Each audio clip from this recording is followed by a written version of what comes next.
గోవాకి రాగానే రాయేష్ భాయ్ మాకు ఒక వెహికల్ అరేంజ్ చేసి ఇక్కడ బాగా బీచ్ దగ్గర ఉన్న ఒక సెవెన్ సెవెన్ బిహెచ్కే విల్లా మాకు అప్పచెప్పి మా 7 ఫ్యామిలీలకు సూపర్ సూపర్ అకామిడేషన్ కల్పించినందుకు అన్నారు థ్యాంక్ యూ. హలో, మా గిరివాళ్ళ అన్నయ్య మదన్న వరంగల్ నుంచి వచ్చాడు. తను మనకు రివ్యూ ఇస్తున్నాడు, చూడండి ఒకసారి.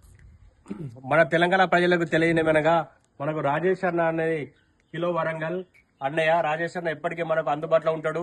మీకు గోవాకు రాగానే మనకు రాజేష్ అన్న నెంబర్ తీసుకొని అన్న కాల్ చేయగానే నేనున్నానని మనకు వచ్చి ముందు ఉండి మనకు అన్ని సౌకర్యాలు కల్పించి మనకు ఇళ్ళవిల్లగా మనకుతోని ఉండి మనకు ఎప్పటికీ ఏం ఆపద లేకుండా చూసుకొని మనకు ఏ విధంగా సహాయపడాలన్నా చేయగలుగుతుంటారు అన్న రాజేష్ అన్న. ఏం కావాలన్నా కూడా మన అందుబాటులో దగ్గర ఉండి మీకు ఏం కావాలన్నా రూట్ తెలవకుండా రూట్ మిస్ అయినా రూట్ దగ్గరలో ఏదైనా మిస్ఫైర్ అయినా కూడా అన్న మన దగ్గరలో ఉండి వాళ్ళు తీసుకుపోయి వాళ్ళు ఎంజాయ్ చేసి మళ్ళీ ఏదో విధంగా తీసుకొచ్చి రూమ్ కి చేకూర్చుతాడు అన్నయ్య. మీరు ఏం కావాలన్నా మన రాజేశ్వరను మనం సంప్రదించాలి. రాజేశ్వర దగ్గర మనం ఏ విధమైన అకామిడేషన్ కావాలంటే మన అన్నయ్యను మనం ఎప్పుడైనా కాంటాక్ట్ కావాల్సిందిగా కోరుచున్నాం.